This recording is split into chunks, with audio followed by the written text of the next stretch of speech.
ومن أحسن قولا ممن دعا إلى الله. بسم اللہ الرحمن الرحیم. السلام علیکم ورحمۃ اللہ وبرکاتہ. پیارے دوستوں اور عزیز بہنوں، میں ہوں یوسف ملک اور آپ دیکھ رہے ہیں دعوت جنت کا راستہ. دوستوں، آگے بڑھنے سے پہلے آپ سے گزارش ہے کہ ہماری ویڈیوز کو زیادہ سے زیادہ شیئر کریں، اور اگر ابھی تک آپ نے ہمارے چینل کو سبسکرائب نہیں کیا تو اس کو سبسکرائب ضرور کر لیں اور کمنٹس باکس میں اپنی رائے کا اظہار کریں.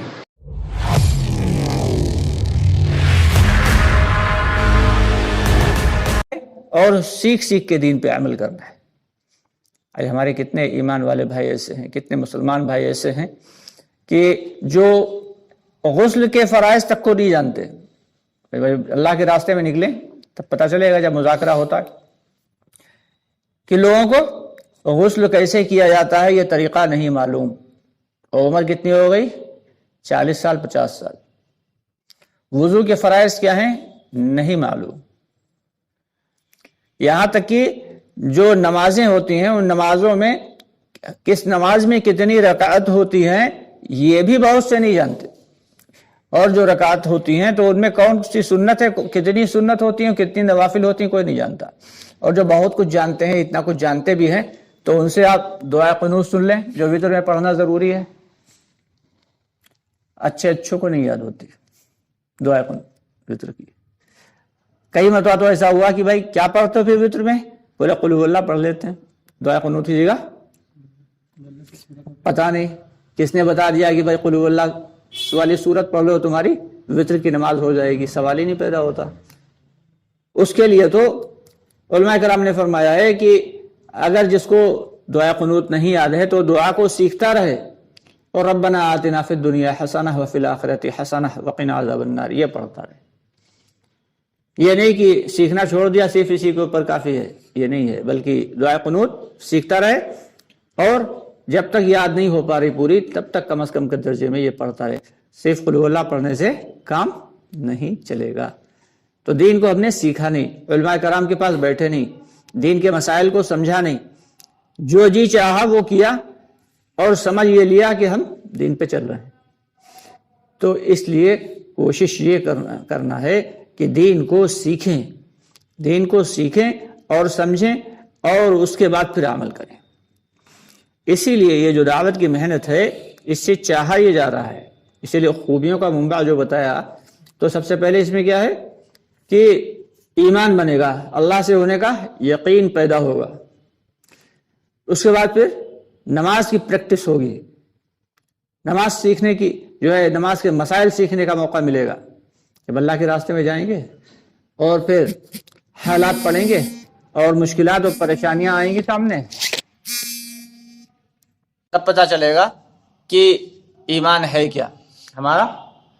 اور اس کے بعد پھر جب دعا کریں گے تو اللہ سے جب دعا کریں گے تو مسئلہ حل ہو جائے گا، اور جب مسئلہ حل ہوئے گا تو اللہ سے ہونے کا یقین ہمارے دلوں میں پیدا ہوگا. اور نماز کے جب مسائل سیکھیں گے اور دل لگائیں گے اور دھیان و توجہ کے ساتھ پڑھیں گے تو ہماری نماز بھی صحیح ہوئے گی. اسی طریقے سے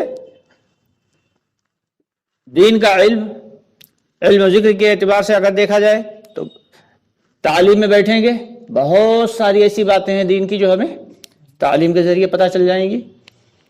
مسائل کا مذاکرہ ہوگا، مسائل بھی موٹے جو اہم مسائل ہیں وہ بھی پتہ چل جائیں گے.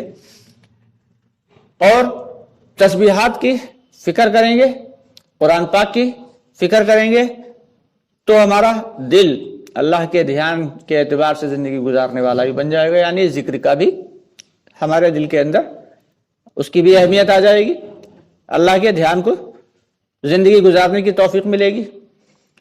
اور اس کے بعد کیا آتا ہے کہ ہمارے اخلاق بہتر ہو جائیں گے. کئی لوگ لگاتار کئی دن تک ایک ساتھ اللہ کے راستے میں جب رہیں گے اور اللہ کی رضا کے لیے، اللہ کی خوشنودی کے لیے ایک دوسرے کی فکر کریں گے، ایک دوسرے کی خدمت کریں گے اور ایک دوسرے کا بھلا چاہیں گے تو اس سے کیا ہوئے گا؟ آپس میں اتحاد، اتفاق، پیار، محبت، بھائی چارہ پیدا ہوگا. چاہا یہ جا رہا ہے کہ پوری کی پوری امت میں امت پناہ آ جائے. آج تو آج تو مسئلہ یہ ہے کہ ہمارے اندر امت پنا تو کیا ابھی کنبا پنا ہی نہیں آ پایا. آپس میں سب نفسا نفسی کا عالم ہے ہر طرف. باپ بیٹے سے ناراض ہے, بیٹا باپ سے ناراض ہے, ماں بیٹی کی چھڑی ہوئی ہے, ساس بہو کی چھڑی ہوئی ہے, پڑوسی کو دیکھے کھایا جا رہا ہے. آخر اس کا ریزن کیا ہے؟ اس کا ریزن یہ ہے کہ ہماری زندگیوں سے دین نکل گیا. جب زندگیوں میں دین تھا تو صحابہ کرام رضی اللہ تعالیٰ عنہم اجمعین کا کیا حال تھا؟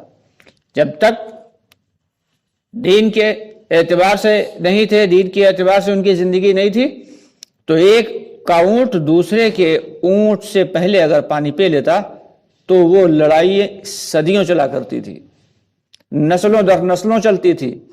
مرتے ہوئے بھی تاکید کر کے جاتے تھے کہ بھائی دیکھو فلاں کے ساتھ جو ہے ہماری لڑائی چل رہی ہے, دشمنی چل رہی ہے, اور اس کا بدلہ ضرور لے لینا.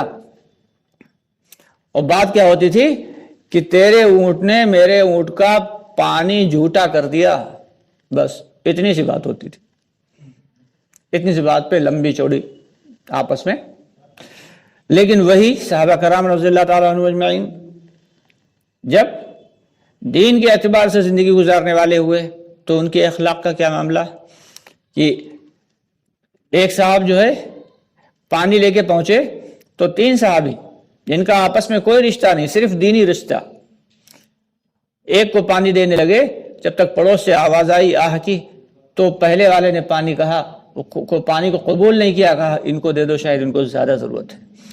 پھر ان تک جب پہنچے تو ان کے پڑوس میں ایک صحابی تھے, وہ بھی بہت زیادہ زخمی تھے, ان کے منہ سے آہ نکل گئی, تو انہوں نے بھی نہیں پیا اور اشارے سے کہا کہ ان کو پلا دو, وہ شاید ہم سے زیادہ پیاسے ہوں. اور جب ان تک پہنچے تو وہ اللہ کو پیارے ہو چکے تھے. پلٹ کے پیچھے آئے تو باقی دونوں بھی اللہ کو پیارے ہو چکے تھے.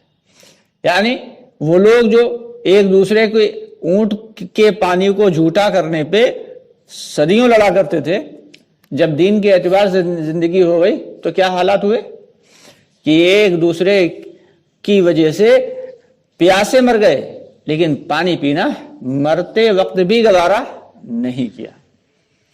تو یہ چاہا جا رہا ہے دعوت کی محنت سے کہ سارے کے سارے بھائیوں میں آپس میں اتحاد, اتفاق, بھائی چارہ, محبت پیدا ہو جائے.